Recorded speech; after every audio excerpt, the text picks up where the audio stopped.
Nyanyi boleh, rengeng-rengeng itu kadang juga meredakan capek, ya, stres, boleh. Tapi nek hobi ku nendi wae nyanyi terus, ngaji nyanyi alon-alon ya.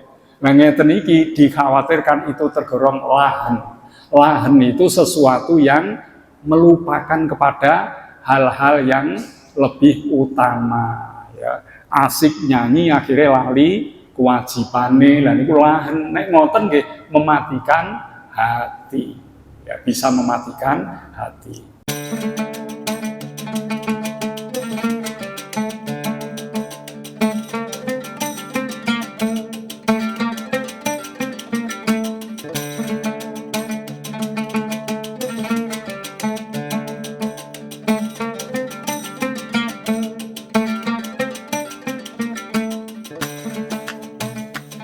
Makaten, monggo pertanyaan-pertanyaan yang ingin disampaikan dipersilahkan, tapi sebelumnya kami akan menjawab. Ada satu pertanyaan dari jamaah lewat WA, ini ada nggih. Pertanyaannya seperti ini.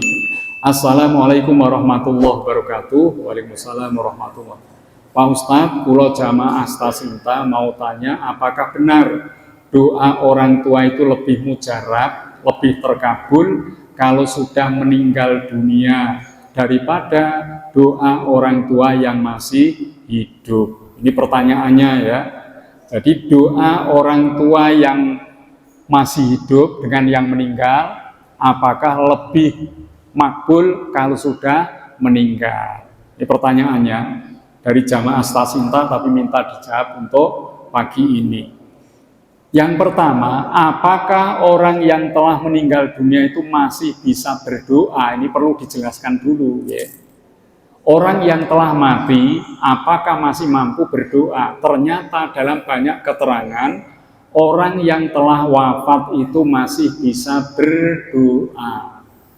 Tapi dungane terbatas. Contoh doa yang pertama menjawab salam. Kalau kita berkunjung di kuburan, ya, kita disunahkan untuk membaca salam. Assalamualaikum ya ahlal kubur, minal muslimina wal muslimat wal mu'minina wal mu'minat, fa inni insyaallah bikum lahiqun. Mereka yang dikubur mendengar, mereka yang dikubur itu akan menjawab. Kalau mereka muslim menjawab, ya. Lah jawabannya salam itu kan doa. Semoga kalian selamat. Mereka juga mudah-mudahan kalian pun mendapatkan keselamatan. Mereka menjawab juga mendoakan kita. Tapi ada riwayat lain yang menyatakan orang-orang yang berbuat baik kados kula jenengan teng mriki, sregep ngaji ngeten niki amale kula jenengan niku ditampakkan kepada ahli kubur kita masing-masing. Nek panjenengan bapak ibune sampun sedo, ganjarane ngaji enjang menika dipun duduhke teng kubure niki. Ini amal baik dari putra-putrimu ditampakkan sehingga mereka senang dan mereka berdoa dengan doa ini. Tu'radu a'malukum fit dunya, akan ditampilkan amal-amalmu di dunia ila asairikum, pada kerabat keluargamu, wa aqribaikum, dan kerabat-kerabatmu, minal amwati, kepada orang yang telah mati. Jadi disampaikan amal kula jenengan deres niki mumpung 10 hari pertama di bulan Dzulhijjah sampai tanggal 10 niki amal semua kebaikan dilipat gandakan pahalanya. Ngajine kula jenengan teng mriki benten kalih winginane. Ini ditingkatkan sampai mencapai batas seperti orang yang jihad fisabilillah. Lho niku, mulane niki luar biasa. Maka mari kita lanjut amal-amal baik untuk ditingkatkan di 10 hari pertama bulan Dzulhijjah. Kalau amal itu sudah ditampilkan kepada ahli kubur kita masing-masing, mereka mengatakan, fa in ra'ahum ghairu hasanin qalu, Kalau ahli kubur itu melihat amal ada yang tidak bagus, mereka mengatakan lagi dungane niki. Ahli kubur berdoa, Allahumma la tumithum, ya Allah jangan matikan mereka sing amali saelek niku wau, hatta tahdiyahum, sehingga engkau memberi hidayah kepada mereka. Jadi niki orang yang mati masih berkesempatan untuk berdoa. Berarti amali kula njenengan nek apik dhek seneng, nek amali kula njenengan elek ya ditampilkan kaya ngene iki piye. Ya, kemudian mereka berdoa, ya Allah jangan matikan mereka sebelum mereka mendapatkan hidayah darimu. Ini ada doa. Sekarang yang kedua, apakah doa orang-orang yang meninggal itu lebih makbul dibandingkan yang hidup? Niki nanti dulu. Doa itu akan dikabulkan dengan banyak syarat. Kalau orang tuanya selagi hidupnya amalnya bagus, menjadi orang yang soleh, maka doa orang tua terutama pada anak akan menjadi doa yang makbul. Lah nek wis sedo kados pundi? Orang yang mati walaupun itu orang tua sendiri, kalau amal-amal mereka kurang bagus, maka dia pun terhalang untuk menjadikan doa ini menjadi makbul. Jadi tergantung dari kualitas orang tua kita yang berdoa. Nah kalau orang tua kita di dunia soleh, baik amalnya, kemudian dia wafat, ya dungane padha makbule. Ning donya makbul, teng mriko nggih makbul karena orang baik. Tapi orang-orang yang telah wafat itu doanya terbatas sekitar niki wau. Nek elek ya muga-muga pinaringan hidayah ngoten mawon. Orang terus kula badhe nglamar PNS niki pun daftar pun tes ya. Dongane ya Bu, muga-muga ketampi. Bu itu mriko lha niki mengke dulu. Mboten ngoten, nek ngoten mungkin njaluk kuburan akhire. Mboten nyuwun kalian Gusti Allah. Ngoten nggih. Dados niki teng kubur memang tasih wonten kesempatan donga tapi doa tidak seluas dan sebebas yang kita lakukan ketika di dunia. Nek di dunia ini kan ono sing loro kita doakan. Ya, ada yang punya hajat tertentu kita doakan, tapi di sana doanya terbatas hal-hal tertentu saja. Ngoten nggih? Monggo wonten pertanyaan langsung tak menika. Assalamualaikum warahmatullahi wabarakatuh. Waalaikumsalam warahmatullahi wabarakatuh. Dari ayat 10 sana dikatakan jangan berselisih, namun diakhiri dengan supaya kalian bertakwa. Orang iman pun di ayat 11-12 dilarang untuk saling memperolok, berprasangka jelek, memanggil dengan panggilan yang jelek. Namun di ayat 13 ditutup dengan inna akramakum indallahi atqakum. Begini Pak, orang yang paling mulia tadi di ngendikake panjenengan orang yang paling takwa dengan dasar ayat 13 ini. Takwa tidak hanya di dalam surat ini, tapi di surat-surat lain pun disuruh bertakwa. Yang paling sering dibacakan itu di bulan Ramadan Pak. Ya ayyuhalladzina amanu kutiba alaikumusiyam kama kutiba alal ladzina min qablikum la'allakum tattaqun al-ayat. Dan di setiap khutbah Jumat kata takwa selalu diingatkan. Ittaqullah haqqa tuqatih, ataupun di lain kata haitsu ma kunta, bertakwalah kamu sekalian dimanapun kamu berada. Yang saya tanyakan begini Pak, saya pernah mendengar juga kajian kuliah subuh yang mengatakan bahwa sesungguhnya kalau Quran, segelondong Quran ini diringkes, katanya hanya menyuruh kita semua itu bertakwa Pak. Katanya ya Pak ya. Ya terus saya korelasikan dengan ayat ini Pak, bahwa kalau diringkas satu Quran itu hanya untuk bertakwa kita semua itu, karena Roma Irama pernah mengatakan jadilah petani yang takwa, jadilah pegawai yang takwa, jadilah apapun yang takwa. Kemudian Kiai juga mengatakan ciri-ciri dari orang bertakwa itu yang penting ada 3, Pak. Di Al-Imran ayat 153 atau 154 di sana dikatakan yang satu yunfikuna fisaribadoro, tidak pelit, yang kedua tidak mudah marah, dan yang terakhir memaafkan.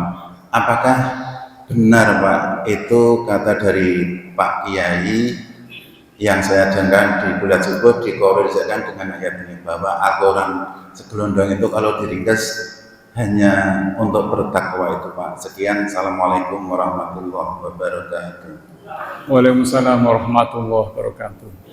Ini temanya takwa, ya. Inna akramakum indallahi atqakum, orang yang paling mulia menurut Allah yang bertakwa. Takwa itu yang bagaimana pengertian takwa? Imtithalu awamirillahi azza wa jalla wastinabun nawahi sirra wa alaniyah.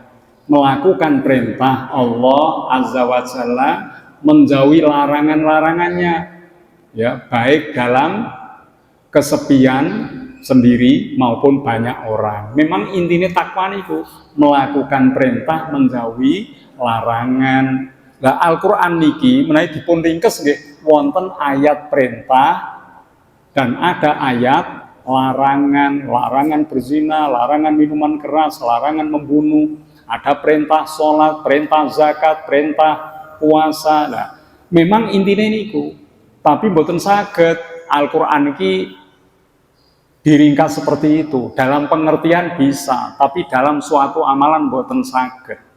Karena ciri-ciri takwa itu harus terperinci dan bisa diamalkan. Mana mungkin kita bisa melakukan perintah jika kita tidak tahu apa yang diperintahkan. Ini kan perlu perincian.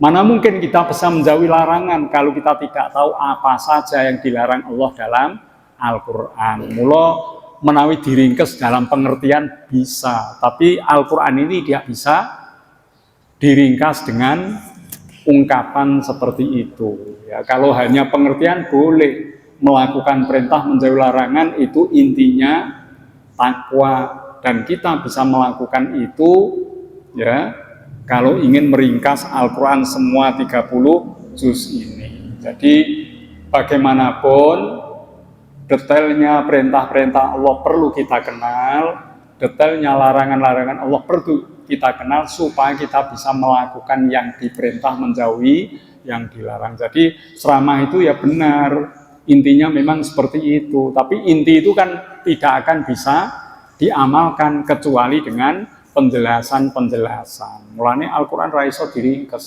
Yes kuniki, ya. Ringkasnya Al-Quran adalah surat Al-Fatihah. Itu memang secara makna betul semua yang terkandung ada dalam surat Al-Fatihah. Ono sing ngenehi penjelasan ngeten, intinya surat Al-Fatihah adalah basmalah. Ya wonten ngoten. Pokoknya Bismillahirrahmanirrahim, sifat Allah Ar-Rahman Ar-Rahim intinya. Intinya Bismillah itu ada pada huruf ba, wonten sing nerangke ngoten. Dan intinya huruf ba itu ada pada titiknya lho. Wonten sing paling penjelasan ngoten.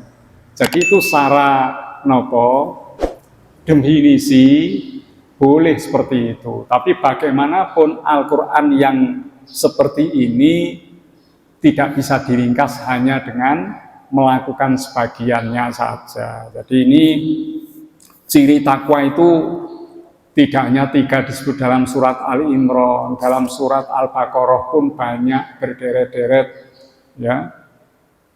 Zalikal kitabul la raiba fihi hudal lil muttaqin, berikutnya dijelaskan ciri-ciri takwa. Jadi ciri takwa tersebar di banyak surat dan ayat. Yang intinya adalah hal-hal baik mari kita lakukan, yang buruk kita jauhi. Itu pun orang bertakwa itu bertingkat-tingkat. Kulon jenengan bertakwa, tapi standar takwa kita mungkin masih berapa persen. Belum semua yang diperintah bisa kita lakukan, belum semua yang dilarang bisa kita jauhi. Tapi kulon jenengan pun muttaqin, wis nglakoni salat, poso sak piturute muttaqin. Cuma kadar ketakwaannya baru prosentasenya barangkali masih rendah. Jadi orang yang sempurna sampai tingkat 100% muttaqin niku nek mboten nabi rasul mboten saged. Terus niku orang-orang yang terpilih saja, mungkin nabi rasul, para wali-wali Allah itu tergolong orang-orang yang muttaqinya prosentasenya paling tinggi. Nek kula jenengan iki ya terus berjuang untuk meningkatkan level kita menjadi muttaqinya lebih tinggi nilainya. Ngoten nggih? Monggo wonten malih pertanyaan sanes. Assalamualaikum warahmatullahi wabarakatuh. Waalaikumsalam warahmatullahi wabarakatuh. Ada 2 pertanyaan, Pak. Pertama, suara perempuan adalah aurat. Batasannya seperti apa, Pak? Dan yang kedua, kalau dalam melakukan sholat, pas sholat itu angop, Pak. Dan angop itu bagaimana Pak sunahnya, Pak? Terima kasih. Assalamualaikum warahmatullahi wabarakatuh. Waalaikumsalam warahmatullahi wabarakatuh. Ada 2 pertanyaan. Yang pertama tentang suara wanita aurat. Maksudnya bagaimana? Memang ada suatu riwayat yang mengatakan begini, sautun nisa'i auratun, suaranya wanita adalah aurat. Aurat itu apa? Aurat itu sesuatu yang perlu ditutupi, dijaga.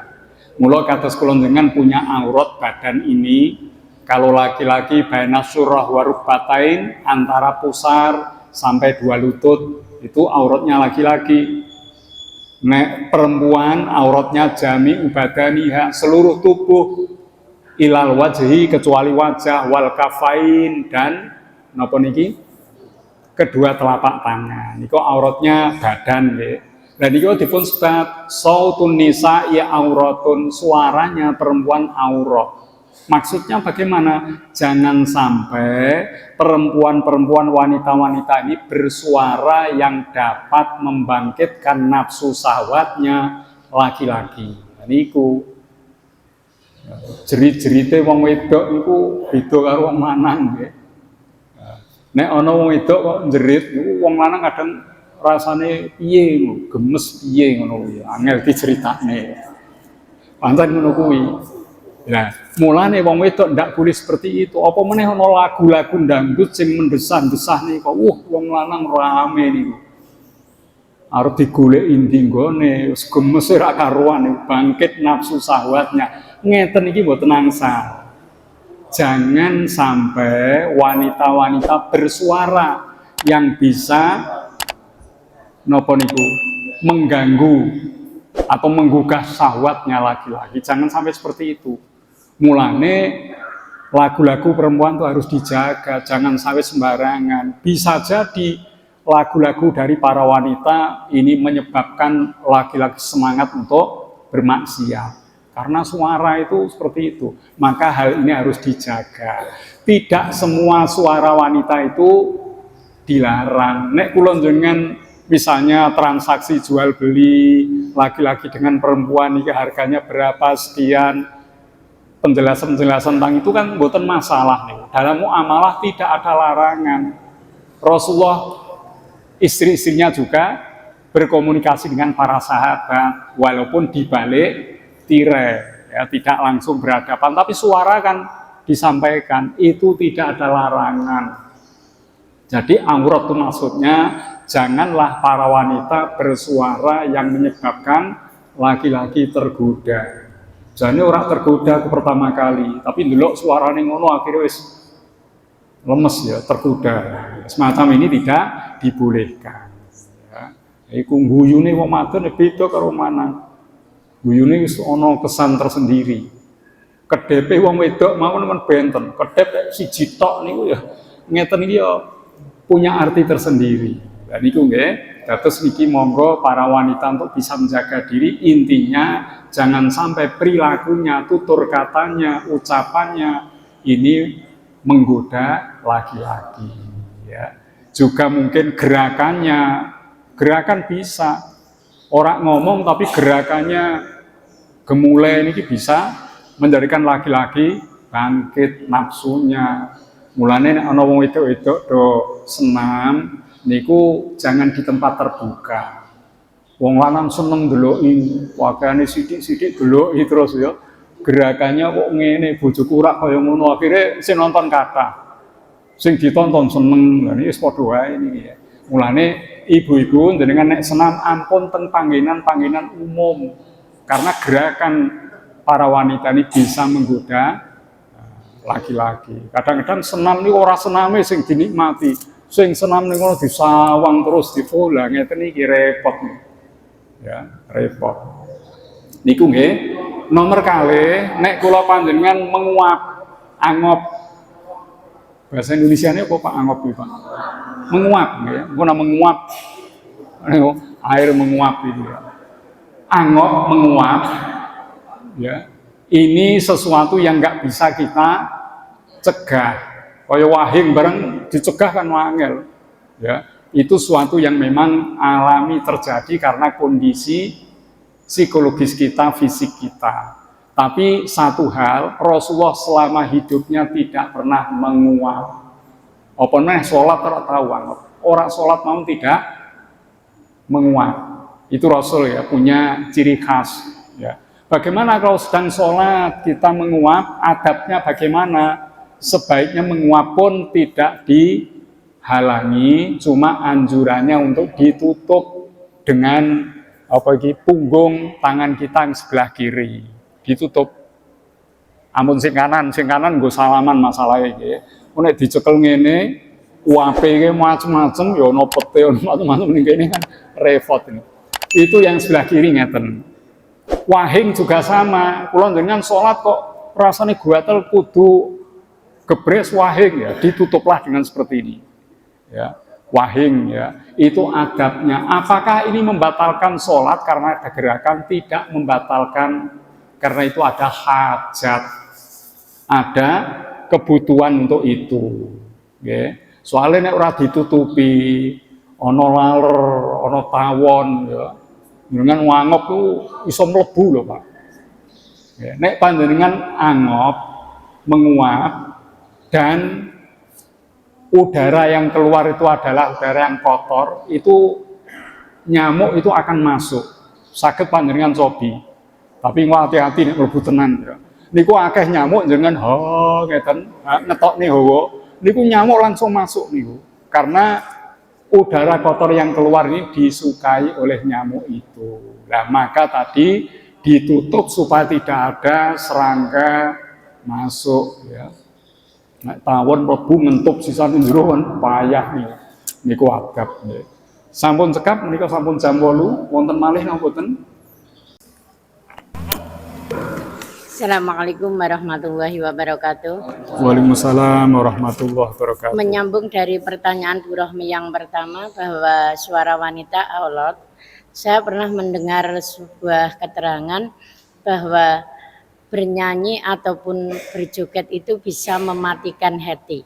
Yang ingin saya tanyakan Pak, bagaimana ketika kita hanya bernyanyi ataupun sekedar gerak tubuh tapi di dalam rumah tanpa diketahui secara umum? Terima kasih. Apakah hal seperti itu juga akan mematikan hati kita? Ya. Terima kasih. Wassalamualaikum warahmatullahi wabarakatuh. Waalaikumsalam warahmatullahi wabarakatuh. Ini pertanyaan nyanyi ya, itu bisa mematikan hati atau disebut dalam istilah lain lahen. Lahen itu segala perbuatan-perbuatan yang menyenangkan ya. Bisa jadi mungkin bapak-bapak main apa niku catur, ngoten-ngoten niku nggih. Iku bisa lahen walaupun tidak nyanyi. Jadi hal-hal yang bisa melalaikan kita kepada ibadah itu disebut lahen, termasuk di dalamnya nyanyi. Saat ini nyanyi piyambakan teng dalam menghibur diri biasanya nek adus biasanya ya. Adus ketoke suaranya apik nek adus niku nggih. Ketoke top tenan, tapi nek njogo elek nek njero menggema apik niku. Lah niku kadang-kadang anak-anak kita nyanyi ning jero kolam. Lah niki pripun, apakah bisa mematikan hati? Kalau sekedar itu untuk selingan saja, bukan sesuatu hobi. Hobi kan diterapkan terus-menerus ya. Maka itu menjadi maklum, dimaklumi mboten napa-napa. Nyanyi boleh, rengeng-rengeng itu kadang juga meredakan capek, ya, stres, boleh. Tapi nek hobi ku nendi wae nyanyi terus, ngaji nyanyi alon-alon ya. Nah ngeten iki dikhawatirkan itu tergolong lahan. Lahan itu sesuatu yang melupakan kepada hal-hal yang lebih utama, ya. Asik nyanyi akhirnya lali kewajibane, lan niku lahan. Nek ngoten nggih mematikan hati. Ya, bisa mematikan hati. Kadosipun cekap nggih, cekap riyin insyaallah mangke saged dipun lajengaken malih. Monggo dipun akhiri kanthi doa sesarengan.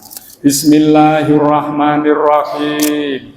Allahumma rahamni bil Qur'an waj'alhu li imaman wa nuran wa hudan wa rahmah. Allahumma dzakirni minhu ma nasitu wa 'allimni minhu ma jahiltu warzuqni tilawatahu ana al-laili wa atrafan nahar waj'alhu li hujjatan ya rabbal alamin. Bismillahirrahmanirrahim. Allahumma anta rabbi la ilaha illa anta khalaqtani wa ana abduka wa ana ala ahdika wa wa'dika mastata'tu a'udzu bika min syarri ma sana'tu abu'u laka bi ni'matika alayya wa abu'u laka bi dzambi faghfirli fa innahu la yaghfirud dzunuba illa anta subhanakallahumma wa bihamdika asyhadu an la ilaha illa anta astaghfiruka wa atubu ilaihi. Mekaten bila anggen matur wonten kekirangan nyuwun pangapunten. Wallahul muwaffiq ila aqwamit thoriq. Wassalamu alaikum warahmatullahi wabarakatuh.